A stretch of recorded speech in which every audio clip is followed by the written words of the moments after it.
Good morning, good afternoon, wherever you are in the world, and welcome to another episode of It's All Good Stuff with me, Joe Cottle, my right-hand man, Corey Williams, and guest on the podcast. Drum roll, ladies and gentlemen. My good friend, James, aka Roxy Malone. Welcome. All right. Good. Good to have you here. Never know what to say. Nah, But don't worry. yeah, thanks for having me on. Love what you started. It's hilarious, but it's just a really positive thing. Happy, mate. Oh, Yeah, bless you. That's good. very kind. Well, it's very. It's a pleasure to have you here, mate. As per, always good to see you. So, I'm going to call ahead.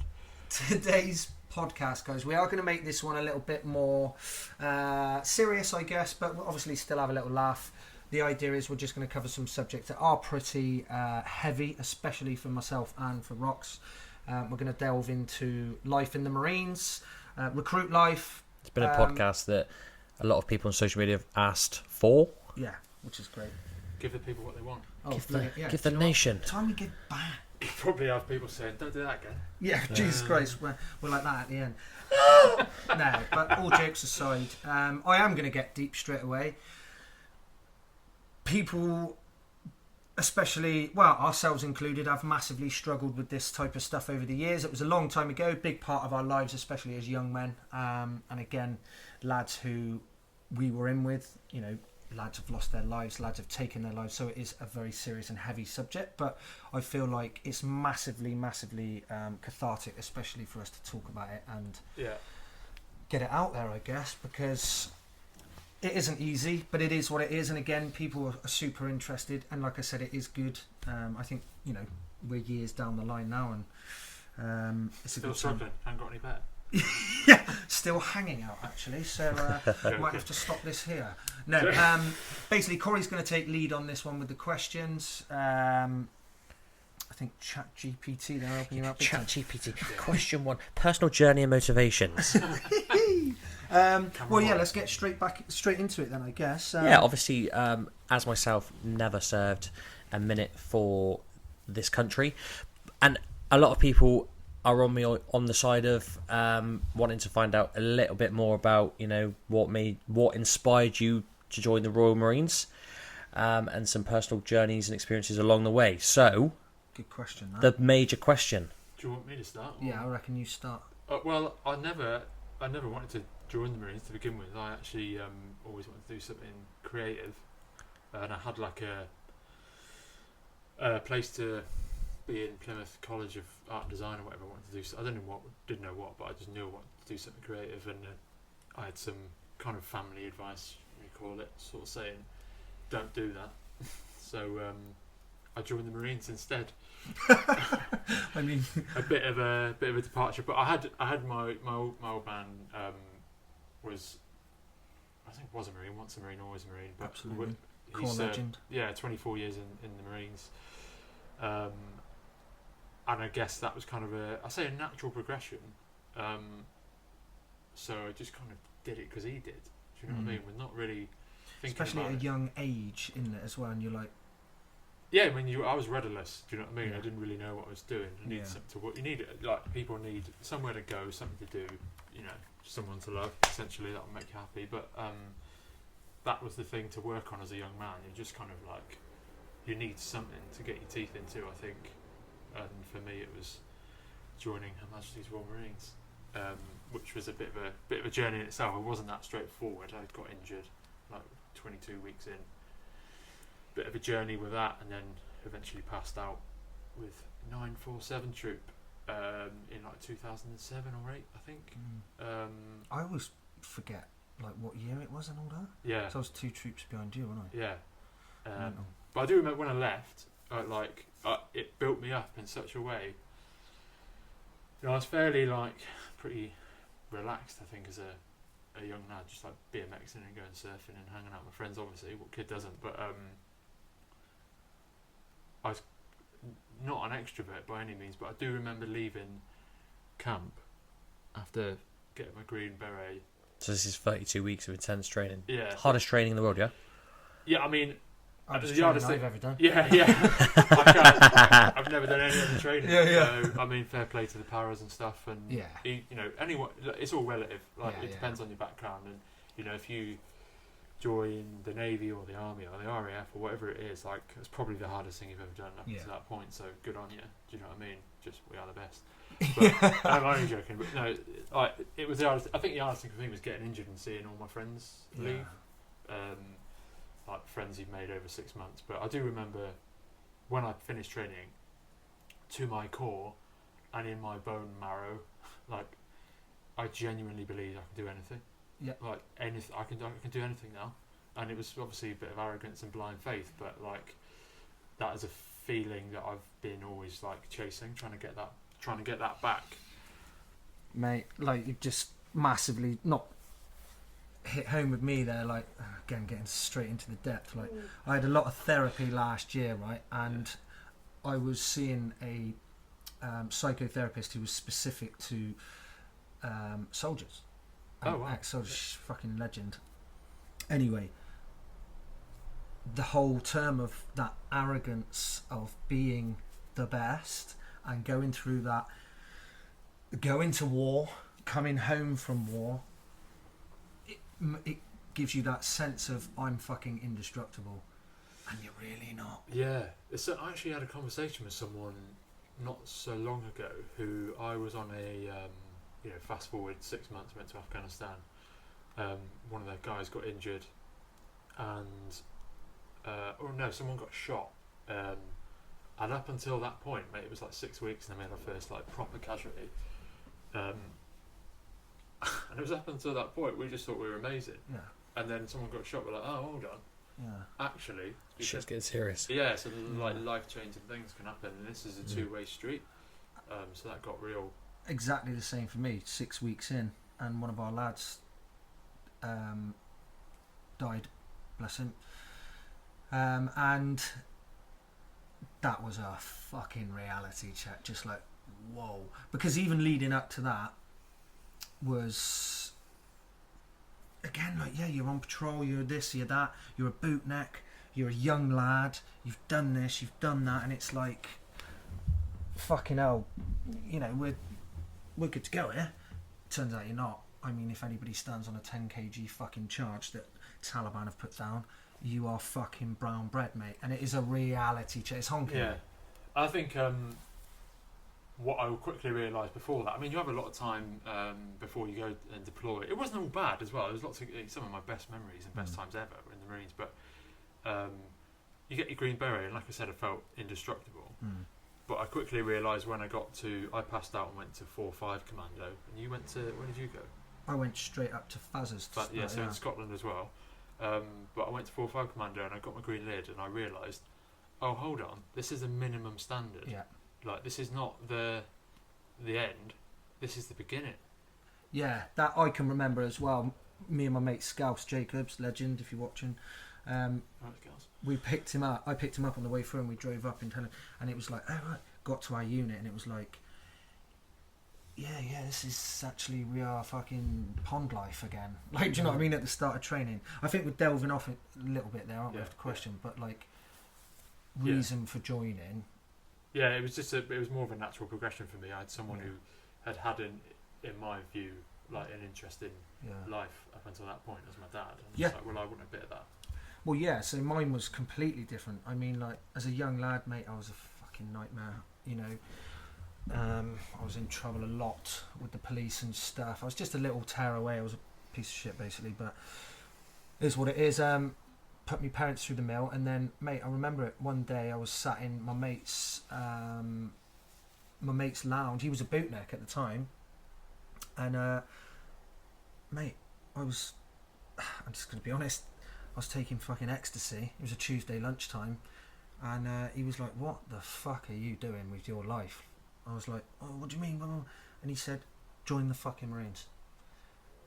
And I went, alright. And that is my story. Genuinely, that is my story. He could have been. He could have been a fucking a Matlow. He could have been in the. He could have been anything. And he said, "Do this," and I just went, "Okay." And it turned out another mate of mine, who was also in the Corps, he joined it 2 or 3 years before me, I then said to him, listen, mate, this is what I'm going to do. And he was like, fucking good effort, mate. And he knew that I had the potential.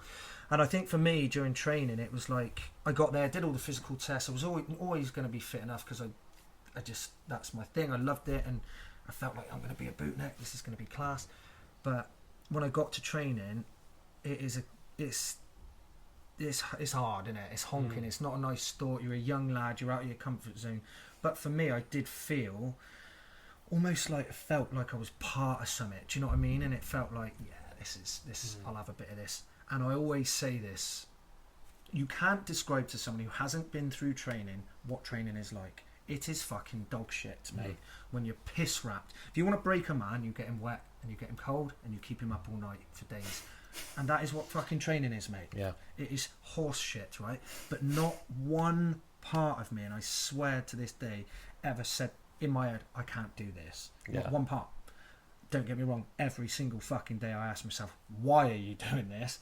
But it was like, this is for me. And then it was. And was there a hardest part that stands out during training? You think, fucking hell, it was just all shit. I had a moment on week 9 of training, right, where they kind of say around that time you were like beginning to be fairly institutionalised. You're a lot, I guess, fitter, but like you're it's a bit of a fork in the road. I think you're like, well, do I really want this? Because it's getting hard. Then it's not only the physical stuff, and obviously everyone goes, oh yeah, it's all upstairs and it's 99% mental, but you're having to learn so much. Like there's homework. Yeah. Like you're like. Especially if you don't know anything about it. I went through training with a lad, I won't say his name, but he knew everything. He was 16 and he knew every weapon, every vehicle. I didn't have a fucking clue. But my old man was in, I didn't know, he just didn't talk about it. Yeah, he just didn't, the only thing, the discipline wasn't too bad because people get shouted at and I'd be like, it's well, like, just grown up with that. Yeah, old man was a sergeant in recce troop, so easy. But no, I think I do remember just kind of questioning, why am I here? Why am I doing this? And I remember thinking, am I going to go home and knock on my dad's door and tell him I've quit? Fuck. And for me, I would have rather have stayed and did the other 22 weeks training, 23 weeks training, than go and knock on his door and feel like I let him down. He wouldn't have. I know now he wouldn't have. He wouldn't have bothered. And tell you what broke me out of that. I was sat on the toilet, not like using the toilet, but I was just in a cubicle having this like weird, like, I didn't know what to feel. I was almost like, I was struggling to have any emotion. Like I wasn't upset, I wasn't scared, I wasn't anxious, and I was just like, what am I doing? Like I was, because you knew as well. You're still there. Yeah, I was just like, you can't just go, see ya. I had the door get kicked open, like, boom, right, and they were like, Malone, and it was my section corporal guy called Brian the Lion. Brian the Lion. Because he could fucking roar, mate. I'd say, like, we'd go in the field and he'd say, like, lads, I've seen the weather report and a storm's coming. And you check on the weather on the internet. And you're like, the weather looks really good, but it just meant he was going to ruin your life. But he'd come in and he kicked the door open. And he's like, Malone. And I was like, I'm in here, corporal. And he just started throwing toilet rolls at me. And that just kind of snapped me out of it. And I was like, right, okay, next period. And then it was just like, right, take it a day at a time and get through it. I think as well, from an outside perspective, people do not realise, I certainly felt like this anyway, right? This is a bit of a weird one because your training team, so you get split into sections and then you have a section commander. That section commander is a corporal. So they've been drafted to CTC, which is Commando Training Centre, to take recruits through training, right? Now, as a recruit, my section commander was a bloke called... Are we naming names?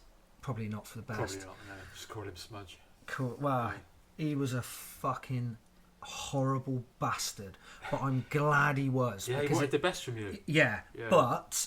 The funny thing was, I remember he was this, and you look at these guys like they are God, don't you? Whatever they tell you to do, you are doing, right? Because that's just... That's how I felt anyway, right? And everything he said was this. Everything he said. Anyway, when I passed out, when I got to 4-2, right, he was there. And he was a fucking shit cunt, mate. He was a toilet of a bloke, and he was a gash bootneck.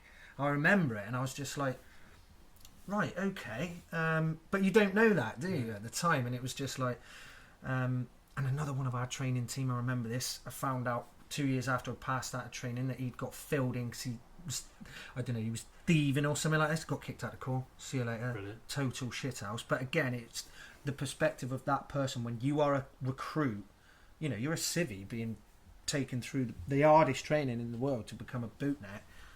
The guys who are teaching you this think everything they say is gospel, isn't it? Yeah. You know? So you take everything on Because board. you don't know any better. No. You don't know any better. No. Yeah. And it was, I'll never forget that. But yeah, I remember going through training, just everything. You just didn't want to fuck up. You knew you were going to fuck up because that was just the way that it went, wasn't it? Do you know what I mean? But oh god, yeah. This bloke, my dad. I used to go to barbecues with all my dad's workmates, and so they were all Marines, obviously. And then one of them, he's actually left the Marines. A guy called Tip Cullen. He's an actor now. He had a different name back then, but he was the RSM of the Mountain Leader branch at the time. Right? soft then. Yeah, just a Absolutely real nails. wimp. Guy. But I remember him coming out like week 1. I was at the armory and we were like signing out like tracksuits, whatever. The first 2 weeks before we got the uniform, and he come out, all the trooper there, all the training team in there, and he went, recruit Malone. I turned around to the training team and said, this guy is gonna be a superstar, and I was like, cheers, because it just made like everyone's already like scraping the barrel. Fighting tooth and nail to just like perform and survive. Yeah, and not be considered a shithouse. Yeah. Because it's kind of like professional. You make too many mistakes. It's professional suicide basically, and it's hard to come back from. But he raised the bar a little bit on me. Just on what you're saying there, it is like complete. You've got to be professional. If you make too many professional fuck ups, as a recruit, you know it happens because you're a recruit. But you don't want it to. You try your absolute utmost. You get to a unit. If you turn up and you're a shithouse, you are labelled a shithouse. And they want to know. They want to know. Training's hard, and corporals are hard on you because it's their reputation at stake as well. Yeah. So if you finish training and you got through and you're not great, it's on them, isn't it? It's on them, and people are like, "Who took you through training, mate?" Yeah. Do you know what I mean? Don't get me wrong, it's like learning to drive. You learn to drive, you've done enough to get that minimum standard. But you actually learn to drive when you're in when you've passed. Do you know what I mean? Yeah. So you kind of find your feet, and it takes a few years, I think. That leads on to a cracking story when I think it's when you just passed or passed out, and you went to the celebrations or something, and you shot on someone's car. Fuck me, shall I spend the day? Well, I just want to sort of say, before I joined the Marines, I was a bit of a shit house, always getting in trouble. This is a classic. Joining the Marines really sorted me out. I mean, it sorted me out to the degree of the fact that I had a job. Yeah, you weren't breaking the law. No, fuck me, that is a funny dit there. Anyway, alright, I'll spin the dit. So I was up at Faz Lane and we had a new young officer come in, so you get like a new batch of officers come in. They're called YOs, and they come in and they're young officers, right? Anyway, we had this I can't remember, it was a company do for some reason, and it was at Carlisle Castle, and fucking hell mate, it was mad. And I mean it, when you're having a company do, when you're in the court, it is a big boys club, and the drinking culture is fucking shocking really, isn't it? I think it was. I think it's changed a lot now. Has it? Yeah. I wouldn't know. Anyway, it was carnage. It was all the time. Anyway, so you had this big dinner, port, beer, wine, lager. It was just carnage. Everyone is absolutely ring bolted, right? Now everybody got the coach except for our young officer, and I am going to say his name, Armstrong. He was a Geordie. He was a posture. He was a prick, mate. Is what he was. And nobody liked him. He came across and he had a really shit attitude. Now I was a young Marine at the time, so I didn't know any better. But even the hierarchy, so your stripies and corporals, they were like, mate, he's not a good bloke, basically. Because I also had another YO, my troop boss at 4-2 for Herrick, Cy Maxwell, legend, he was a legend. Do you know what I mean? He just ran it how he should. So when you arrive at a unit, he was, I'm an officer, so this and that. But the troop stripey's still essentially in charge, isn't it? Do you know what I mean? And that's how it worked. But anyway, this guy didn't. He fucking hated me, obviously, because I obviously give him a load of caused him aggro, I guess, whatever. But Yeah, we were shiters, and he drove his own car, and it was a BMW Z4, you know, one of those little silver things. He was just like trying to look flash and that, and he was absolutely ring bolted. We'd all been in the party for whatever reason, and I just thought it'd be a good idea to take a shit on his car. So, yeah, I literally went outside, seen his car, got on the bonnet, pulled my pants down, and took a shit on his bonnet. That's shocking, isn't it? Really. That is bad. What happened after that? Well, that's the story. And then it got even worse because then me and 3 other lads, we ended up going into this like memorial room at this Carlisle castle. Joel Newby. I passed out with him. Yeah, that's right. Because he was quite a reserved young lad. Yeah, he's a great lad. Yeah. And he was a lovely lad. Yeah, and we went up and we were playing. We were pissed right up. Beer can cricket, wasn't it? Beer can cricket with like a drill stick from World War II or something. It was shocking. It was shocking behaviour, right? Anyway, the worst bloke on planet Earth could have walked in and caught us. A bloke called Tiny McShannon, this 6'5" ginger jock, aggressive. Tiny McShannon was my first troop sergeant when I finished training. He was a hero. I went to Zulu Company and he was there. He's great. I met him a couple of years, 2 years ago. Oh, massive respect. He was exactly what I think a troop sergeant in the Royal Marines should be. He was very, but he was fair. Anyway, he caught us and I just remember him looking at me and he went, "What the fuck are you doing?" And I was like, honestly, mate, it was like, this is like 7 a.m. Yeah. Like, been up all night. Anyway, the other fucking lads, they just got bollocked or whatever, and he said, "Fucking you with me now." And I went downstairs. He said, "Fucking sort your shit out." Everyone had packed, and as we're leaving, he got the whole company, fucking 100 odd blokes, just stood there. And my troop sergeant at the time was a bloke, absolute core legend, Tony Buick, mate. He took me through training. Fucking hell. Yeah, like, I mean, this bloke's Great a bloke. fucking legend, mate. Massive respect again for him. He was just fucking... Just down the line, you knew where you stood. Yeah. I mean, you're not fucking around with these blokes. Like, do you know what I mean? You're just not messing around with them. But, so basically, Tiny said to Tony, and Tony actually liked me as a Marine, 'cause he knew I was good at my job, but I was just a bit of a fucking nightmare, I guess. And he beasted me in front of the whole fucking company. So he had the whole company there, and he said, "Right, get on your fucking belt buckle, put your Bergen in front of you," which was full of all my shit. And I had to leopard crawl and move my Bergen at the same time. But it went on for about an hour. Just me, I was being sick. It was shiters, mate. I'd been up on the beers all night. Do you know what I mean? It was honking, yeah, and that was that. So was it worth taking a shit on his car? Abso-fucking-lutely. Because if you hadn't, you wouldn't be having any stories for the podcast. Yeah, good point. So that would have been 5 minutes less. Yeah. But I don't know. There we go. And then moving forward to you being sent out to Afghanistan. Yeah, Afghan. Yeah, strange old place, isn't it? Yeah. I think when we joined, it was sort of like Herrick. It was called Operation Herrick, the one that the Marines are involved with. So it started off up Trikana. The lads went out to the mountains, like chasing Taliban around the mountains. They then went to Iraq, and then went back into Afghanistan. All the other way around. Can't remember. It was a strange. How I look at it is, it was a strange period, wasn't it? So lads who joined in our time, our whole careers were based around Afghanistan. Yeah. That was just how it was at the time. What it's like now, I have no idea. But that was our career. Do you know what I mean? Yeah, it's a weird but don't get me wrong. Like you, I mean, I don't know if you do. I'm only going to speak for myself here. You might feel differently about it. And any other service personnel joined for whatever reason. Like, I didn't join to go like, I wanted some action, but I didn't really know what that action was. It was just like a vague sort of mist. Like, I want to do something, but I don't know what it is. Maybe, do you know what I mean? Yeah. Well, it was essentially like, and again at that time, until you sort of been to Afghan, because lads had been, hadn't they? And when you were a young Marine and you hadn't been yet, and it was like, oh, I want to go. Do you know what I mean? Yeah. And it was almost like that. I certainly felt that it was almost as a lack of respect as a Marine if you hadn't been to Afghan.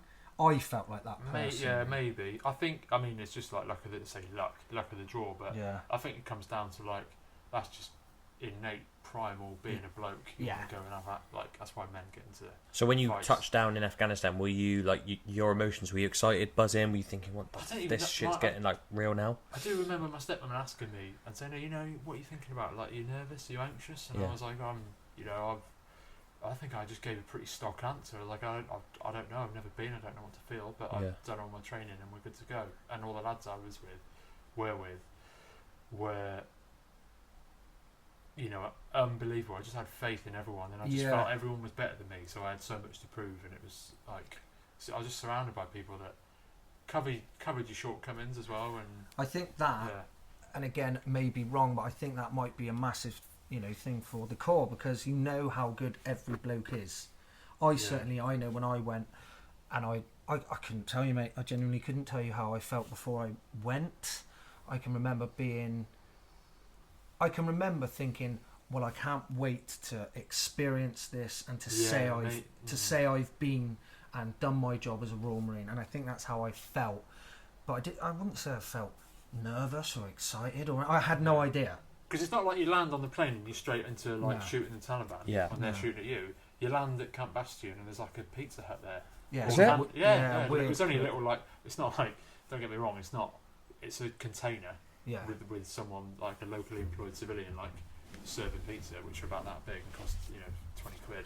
But you land and you do 2 weeks or a week of like specific training that you need to know.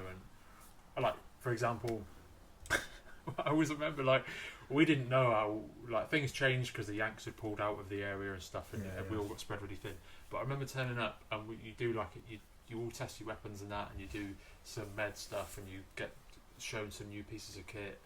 And I remember the Royal Military Police, like like SIB, they're called, like Special Investigators. Oh shit! So they're all like the forensic guys, because it technically wasn't a war; it was like a war on terror. So it was like they treated everything like a crime scene. So if anyone got injured or killed, it was a crime. Which is why everything went to the coroner and stuff. But I remember, like, he was answering all these questions and he was talking about rules of engagement. So, like, I think it hit home when this guy, he was talking about, undercard alpha, you can't just shoot someone. There has to be a genuine threat to your life or someone else's life. There might be a civilian's life or one of your colleagues' lives. And undercard alpha, like, you can't do all of these things. And then someone raised a question about, I think it was just about general war fighting and things we've been taught. And this guy he was giving the lecture in front of like 600 people, went, "Where is it you're going, mate?" And we went, "Fob Gibraltar in the Gereshk Valley." And he's like, "Don't worry about it, mate. We ain't going down there and taking swabs." And I think we were like, Jesus Christ, like, what's it like down there? Yeah. And the Paras had been down there for, kind of 6 weeks. So it wasn't like anxiety. It was a bit of that, like, we, like you say, going to have this new experience. But again, the unknown. Yeah. The unknown. Complete unknown. Yeah, but I think, fuck me, if you had known, because you had a horrible time, didn't you? Like, do you know what I mean? This is before podcasts like we're now. So it was like, it'd be the Sun newspaper or an intelligent report would say, lads have, or, a headline, someone's been killed or injured from whatever regiment. That's all you knew. So you knew it was, like, going to happen. But then even over time, it just became page 5 news. Oh, yeah, page 20, so and nobody give a fuck. By the time it got to the last one we did, 14, which was, maybe I'm wrong there, but I think that was the last one 4-2 did. Yeah, it's like 3 years after I did mine, or 2 years. Yeah, it was like, it had just changed, mate. It had just changed. And that Herrick there, 14, I was Lima Company 4-2 Commando, and it was fucking horrendous, mate. It was all IEDs. You look at like Herrick 5, so the earlier Herricks was like all contact, wasn't it? A lot of contact and stuff, and it just changed. The firefights would be less frequent. And again, it depended where you were. Do you know what I mean? I know you had a real fucking horrible time on 9, wasn't it? Yeah, well, I think it was dependent on where you were. I say horrible time, like there was like lots of horrible moments. Yeah. But that's just part of it. I mean, lots of it was like, there was some moments there where I was like, we're clearing compounds or whatever, and jets are coming in and like bombs are dropping and you're getting into contacts and stuff, and that was like nothing you've ever felt before. Oh Yeah. yeah, it's Like- fucking was, and it's like, Yeah, it was cool. I wouldn't say cool, but it was like, well, you felt like, I certainly felt like, yeah, this is it. Like you said, I just remembered a bit then, right, of this guy. Basically, he'd been identified as Taliban, and that if we see him, we've got to arrest him. Mate, the rules were crazy. Anyway, so I remember I'd just come back off my R&R, right? And we're going on a routine patrol of this small sort of compound area, and I was fucking looking down, and I was like, we just had an ops brief about this guy, right? Who, bearing in mind, only a few weeks prior, had just fucking blown up 4 of my mates who all died.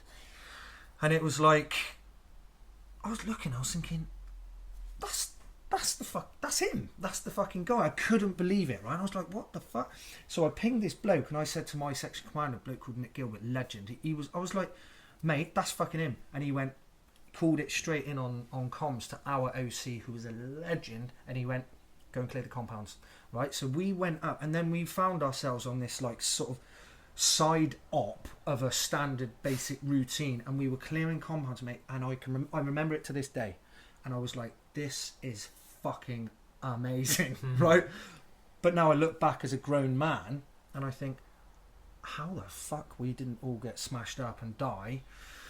It's crazy, but again, I think it's the excitement of it at the time, and it felt like I was doing my job, I guess. yeah, and you just trained to do it, and Yeah. you just geared up for that one thing, and then it happens, and you're like, oh, Yeah. it's way more exciting than anyone could ever have explained to you or imagined to you.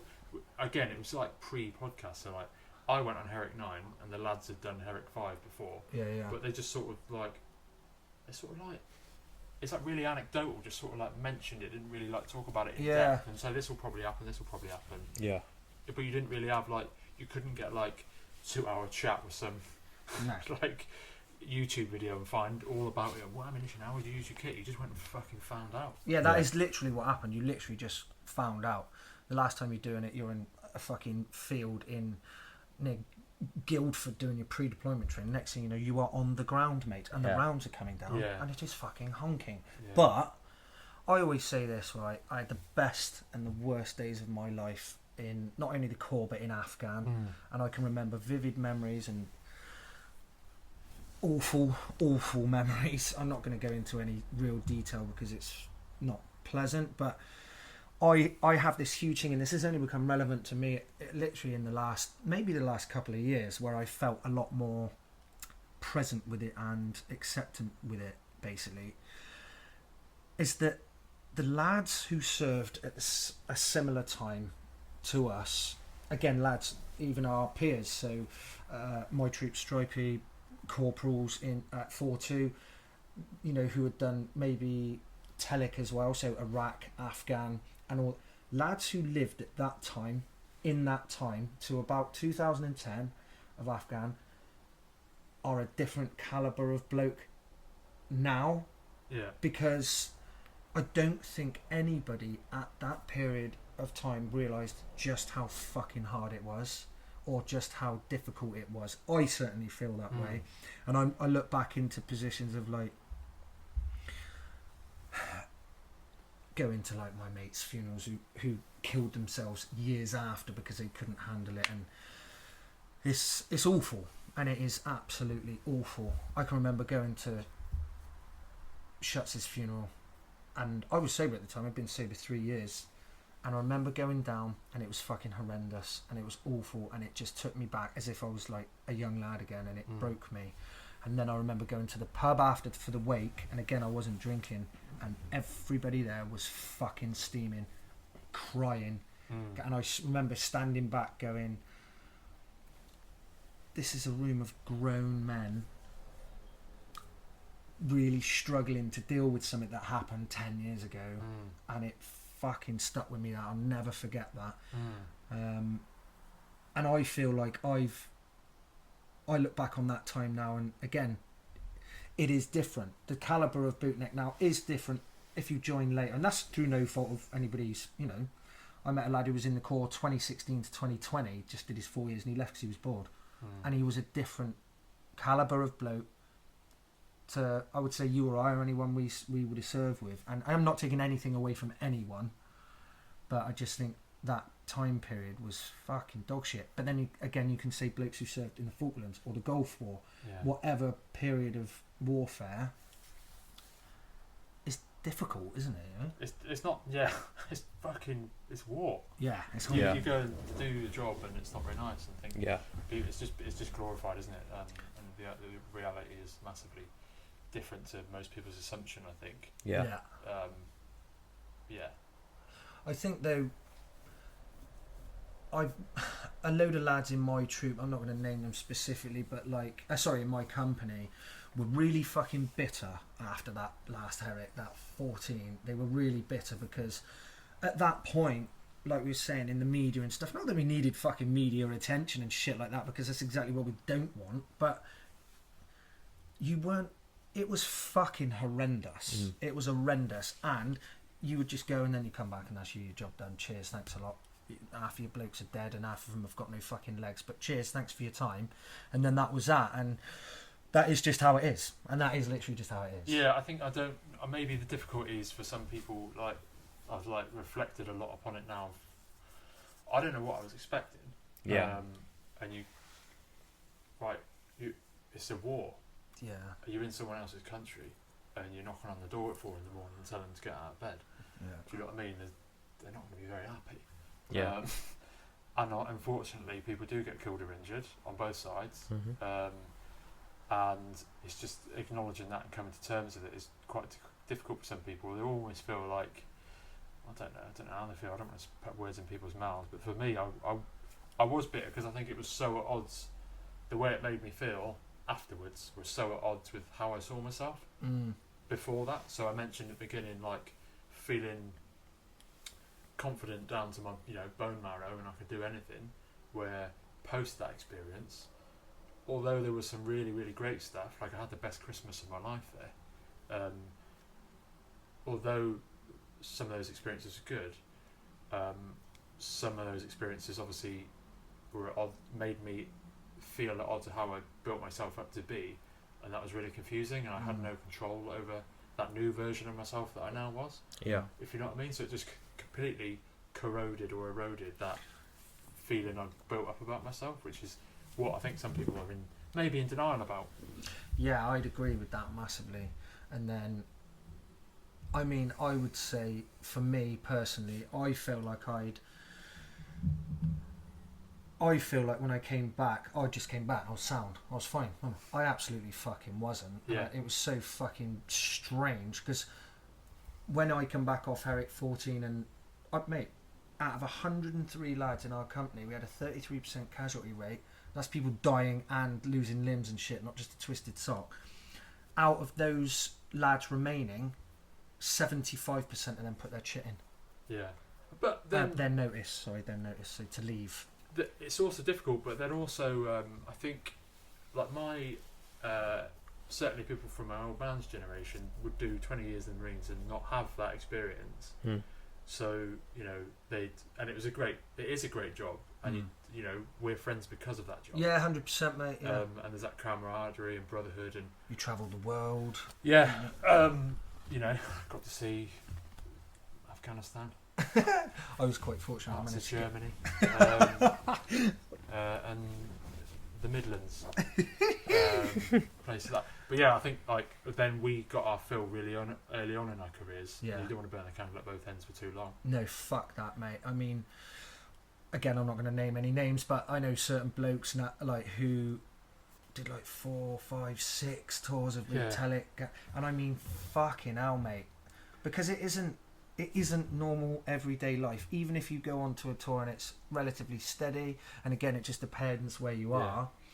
But some people are built that way. I do feel like some people were built to be that kind of person. 100%. Whereas I know now that actually to be in that mode of boatneck warfighting, I was redlining, to feel like I was at pace or abreast of my peers and colleagues, to feel the same as them. I was not naturally that person. Do you know what I mean? Some people you meet are incredibly tenacious and aggressive in a very controlled manner, and that's how you have to be.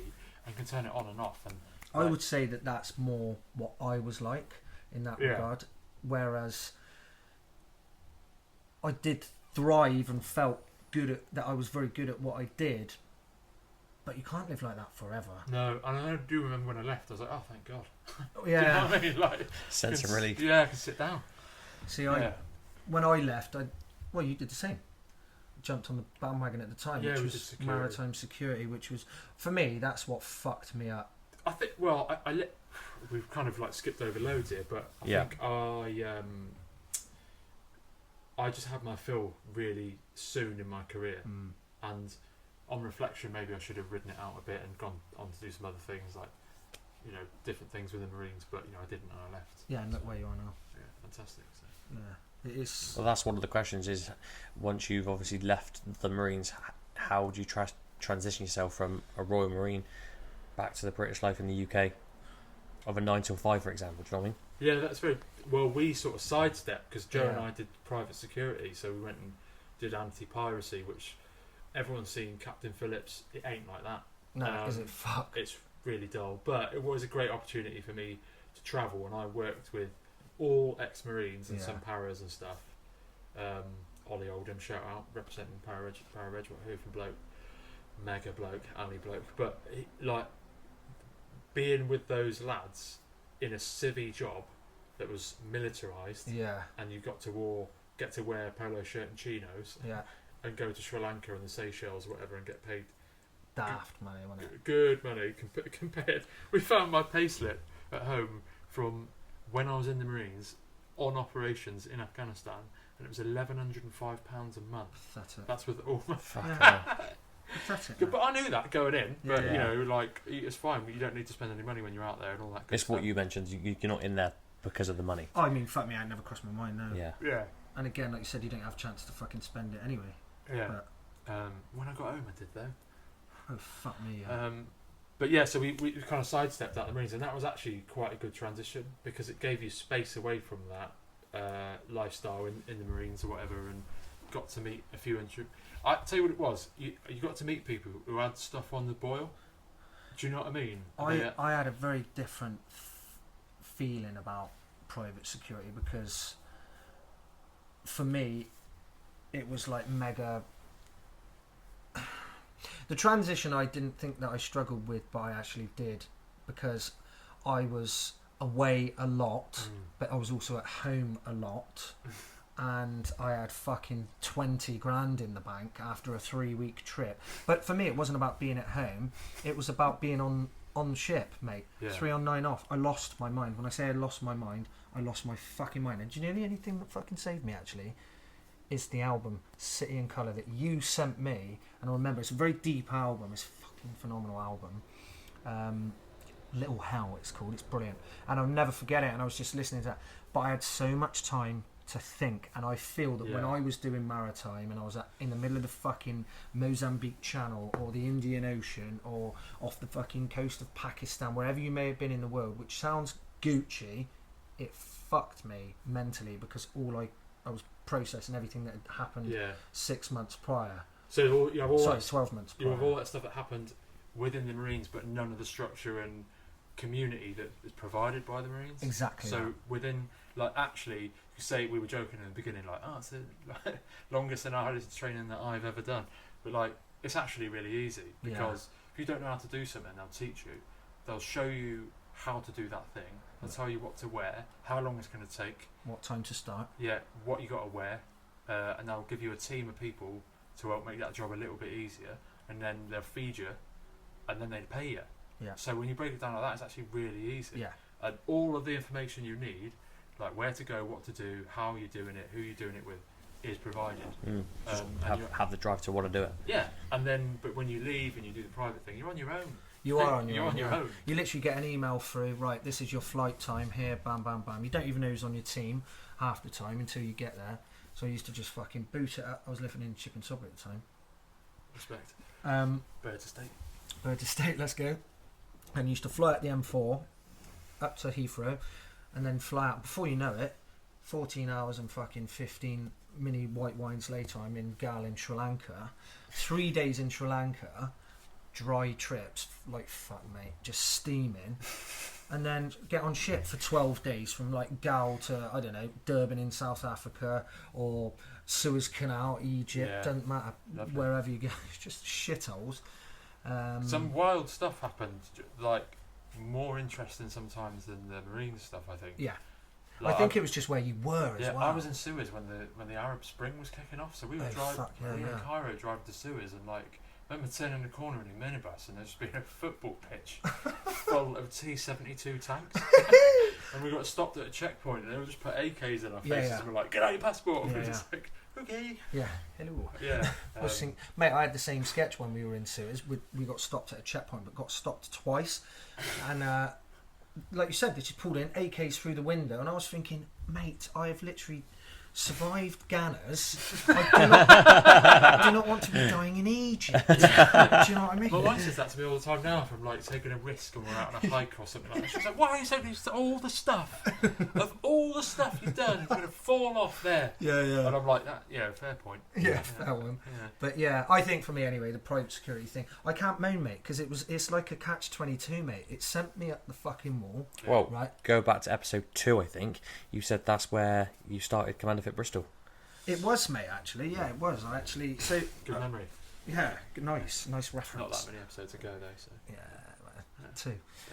So, but basically, yeah, it got to the point where I needed some focus, and I'll never forget, it was my last job, and I didn't have a choice, mate. I got stuck on this Chinese vessel, right? So the food straight away was fucking awful, right? I'm talking pigs trotters, chicken feet, the lot. It was... Oh, you didn't have There was chicken no and black pig. bean? There was no pigs out there It was then. absolutely honking. Yeah, but I like Chinese food. No, you fucking don't. Yeah. Right? It ain't chicken balls and chips, mate. No. Yeah. So when we got this job, and we were meant to be dropping off in Karachi, right, Pakistan. They said, right, you're going to Anchorage, right, which is 6 miles out from the coast. Yeah. Yeah. We had no comms on the fucking on the ship. It was tiny. It was a chemical tanker. It was Chinese crew, and we were stuck at Anchorage. We said, "Yeah, you're going to be here now for 48 hours." It was like, oh, for fuck's sake, right? Sound still getting paid ops pay, which was about 400 quid a day, I think, at the time, maybe even more. I can't remember now. I was working for a good company. 31 days, mate. When I say I lost my mind, Yeah. I lost my mind. It Yeah. was fucking horrendous. It was the worst time. However, again, shiny part of it was I created Commander Fit Bristol. I had these 3 diaries that I used to write in. A financial one that I wanted my financial goals, short-term and long-term goals, and it sounds chad as fuck, but dream book. No, that's right? fine. But where did you get that discipline from? Like, because that is incredibly disciplined. I don't yeah. know. I don't know. I think it might have been ingrained in me, but I felt like I was Could have losing. been the military. It could have Just been. to try and stay sane, I suppose. Well, that's the because- thing. It did Yeah. feel like my mind was going off track. Yeah. And again, at this point, I'm very not proud of this, but when I was at home, mate, my relationship was in fucking turmoil. I was drinking every day, and I was fucking taking a lot of cocaine every single day I was back. So I couldn't wait to get back out because I was like escaping this minute here. And so all the money I was making, I was spending, mate. It was fucking mad. Although I did, the first house I ever bought was squared away. Do you know what I mean? So I was relatively... I always had that relative sensible tone in me, but just a bit loose. I think I lost my head. And yeah, but when I was on ship for those 31 days, mate, don't get me wrong, I came back minted, absolutely shredded, because I was eating 3 bowls of rice a day. That was it, right? Because there was no other food. Yeah, So we it was used to honking. come down in the morning. I did this Costco container ship, right, for 3 weeks or something. Suez to Saudi and then to Sri Lanka. And there'd be, you come down for breakfast and there'd just be 1 fried egg on a small plate under a piece of cling film. Cheers. That was your Fucking breakfast. Yeah, sound. I remember was going scary, in and yeah. asking the chef, mate, can we have like one more egg? And it's like I'd rumbled them with their pants down because they were all in there with Haagen-Dazs. Fucking Like that. bastards, yeah. Huh? Yeah. It was a strange one because on some ships, like, you were treated well, but then on other ships, like as security, you were just treated like, oh, right, you're just sort Oh of like god, outsiders. I got on a Norwegian survey vessel in Nigeria. T-bone steaks, breakfast, lunch, and dinner. Fuck off. Wow. Yeah, unbelievable. Mate, I heard all 3 these, months, mate. I heard all these Gucci bits about blokes going, yeah, we were on this vessel. I was like that. Right, where are these fucking vessels? Because I'm Lads fucking, get literally going on I'm cruise eating, ships. yeah, I'm literally yeah. eating chicken arse, and I'm hanging Chicken out. kidney. Yeah. But, mate, again though, it was a real difficult one for me to process because I was earning all this money and I was, you know, I got a house but then it was. I hated it because it was sending me bizarre. But then again, I finally got my shit together from a good friend of mine, Nigel. You know Nye, don't you? Nye, legend, lives out in LA now. Music, America. So. Yeah, musician, legend. And he said to me one day, I'll tell you when he said it to me, mate. When I'd been up for 6 days on the gear, prior to leaving for Glastonbury, which I was driving to, I hadn't been to sleep for days. I was hanging out, and he went, Good job you've been on the gear then. he went, so you better go and speak to someone, mate. And I went, yeah, think so. you're riding shotgun, aren't you, mate? Yeah, mate, and it was just fucking just talk on the way shocking. down. But yeah, anyway, I did, and I got the whole sort of PTSD thing out of my system, and yeah, it was to a degree. Yeah, but yeah, it is what it is, and it's a tough old transition. transition. It is hard figuring out because you have all that structure and it's removed, and you make Yeah. that choice. I made that choice. Yeah, to leave, do you yeah, know what I mean? yeah. So, and I'm, you know, we're all doing different things now. Yeah.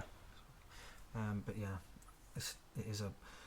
I mean, we could sit and talk all day and spin bits, couldn't we? But it is. I think, yeah. I mean, like people want to hear. Like, I think people are intrigued by the military and what it gives you, Yeah. and it's that there is that. Because I've seen like the kind of questions that people write in and stuff on your stories or whatever. And Yeah. I think for a lot of people, it's always like it's a bit of a stone in their shoe if they never did it. Yeah. Do you know what I mean? Yeah, they're just intrigued, like you said. And they kind of want to see behind the curtain, and it's all that information's like readily available now. But yeah, it was. I had some absolutely. My best friends are from the Marines, like without a doubt. Yeah. Just have that bond, don't you? You just create a bond. Because you've had that shared experience, and Yeah. it's irreplaceable. You've all been through something together, good and bad, and you know people. You know people at their lowest and their best, right? Yeah. So, and that's something that you only ever really get with probably like family or a partner, a long-time partner, your husband. Yeah, or it's wife, like or- shared experience, shared trauma, Yeah. and that it is. So if you were both 19 again, the golden question, would you apply again? I just worked all this out, mate. Yeah, because for about a decade, I was really against it, and shameless plug here, but I'm filming a documentary at the minute, and it kind of explores like what a veteran is, and I just kind of come to that kind of revelation. Like I went through some difficult stuff, and it changed me. I think I'm not going to say it stole 10 years of my life because I still had some good times. But there was that kind of underlying kind of room noise of kind of, I guess, like depression and like trauma and alcoholism and all that stuff that lots of other people experience. But all those experiences that I went through, the worst of them, have brought me to this point now, and I'm thankful for it because I managed to break through. Lots of people didn't. Yeah. But that community that I have around me now, because of those experiences, Yeah. I feel like is unshakable. It's unbreakable. Yeah. Like those, Definitely. you might. I mean, I saw someone. I was filming the Marines for another job 2 weeks ago, and it was Zulu Company, the very first company I joined, 4-5 Commander, and one of the boys I was in training with was there, and I hadn't seen him since 2008. And I walked in, and we just got on like it was yesterday. It's a cliche, but it's so because you just understand each other. Like you were there when it was your shittest times, and there when it was great too, right? And you can't. You just have to go and find that out. You have to go and do it. There's no other way of doing it. There's no right or wrong way, but the outcome is always the same. Like you just build a bond. Like I go and see my mate every year or every sort of 18 months. Lives out in Dubai, living the fucking dream. But again, like you said, I couldn't have seen him for like a year, and it was like I'd seen him yesterday. Yeah. Do you know what I mean? Because you've got that shared experience, and you just bond, and that is unbreakable, like you said, and that will never change. It's just a much deeper level. Like a lot of Yeah. the kind of relationships that you get in your professional lives can be a bit surface level. Yeah. Well, And a lot of people, it's just work, isn't it's just it? glancing. Do you know what I Yeah. mean? Where obviously you go and do these really hard things that you all decided to put yourself through. You all revealed this like horror to yourself, Yeah. and you did it with a load of people that just made that same decision too. Yeah. I always say, and I've always described it this, I had the best and the worst days of my life in Yeah. the Corps. And I wouldn't fucking change it. I wouldn't change it. I wouldn't change a fucking thing. Yeah, I would do it again. Yeah. I would do it again. It gave me so much belief. Same. You've already you've surmounted this like peak, and you've already been. Someone reminded me the other day, like, you know, I'm a filmmaker now, and you're like business owners now, and you're gym coaches now, and like you've done the hardest thing that I can do. You know, the longest training that you can do, and this test that, you know, 30% of people pass or whatever that attempt it, and people have unfortunately like got really injured and died trying to get this test. Like, you've already proved that to yourself. You can do anything, and Yeah. it's been an interesting journey. Like I said, trying to get back to that feeling, and it takes a bit of time. But you know, you just kind of you've already stacked that credibility behind you. You've already stacked that proof. That is unadulterated proof that you can do what you want if you want something enough. Yeah. 100%. And I think that's just ingrained in, certainly in me. And I've always felt like that. I felt like you said, I don't feel there is anything that I can't do. Yeah, I mean, don't get me wrong. I'm not going to start, you know, quantum physics. No, tomorrow. fuck me, yeah. Yeah, I mean, well, I was going to be an astronaut, but just there in is. fact, you know what I'm saying. If it's a skill, you can learn it, but Yeah. you just got to want it. You can do anything you want. You just got to do everything. You Exactly want. that. You just got to be quite focused. And work fucking hard. Just work hard. Yeah. That's exactly So it. yeah, I would do it again. And you see that and relate to that as well, because even day-to-day life now, like when we did the 50-mile ultra, there were people that were probably like 10 miles in that went, right, I'm done now, I'm fucked, so I'm going to quit. Do you know what I mean? Yeah. And I thought, You can't fail if fuck you don't that, this quit. is getting Just- done, mate. Yeah, it's just not in me. Yeah. Do you know what I mean? For me, it's stuff like that, especially like a physical challenge. Hence why I went down the route that I did with the gyms and stuff. That's what I love. I'm passionate about it. How the fuck am I going to go home and tell my kids that I didn't finish the run? Because You kids, quit. Stan would say to me, "Why?" Yeah. And I wouldn't be able to answer. Yeah. Yeah. Just fucking get on with it. But we're delving into a different. You know, I'm certainly not fucking David Goggins, mate. Mindset coach. Yeah. I'm not going to be. I'm not going to be Stay going out hard. in a minute NVQ and level doing 3. Yeah. 250k run this afternoon. But you know what? It's one of those things, isn't it? Believe in yourself, man. Yeah. But yeah, I think that wraps up the podcast.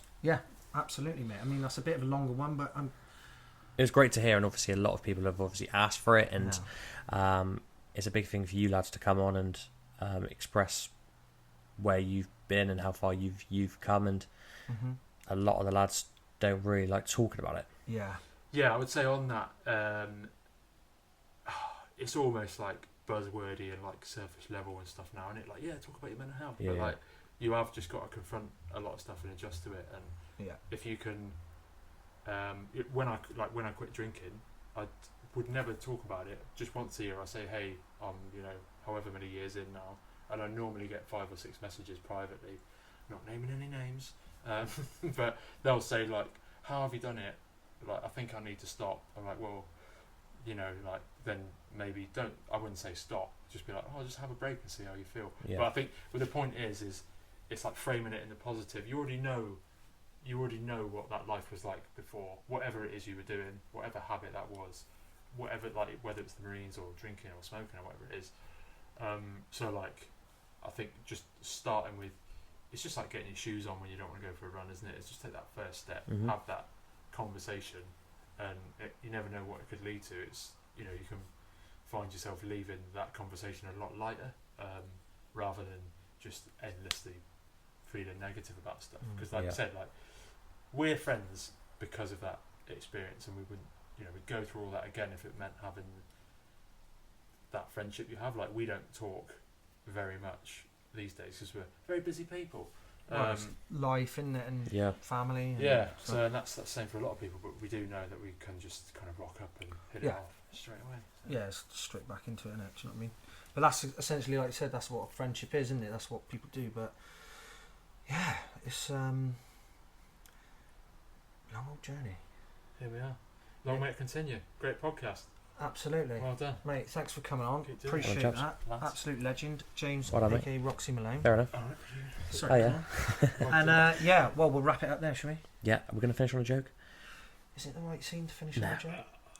Well, we'll have one. Always. What's got 2 legs and bleeds a lot? Half a dog. See you later. Brilliant. That's a brilliant podcast.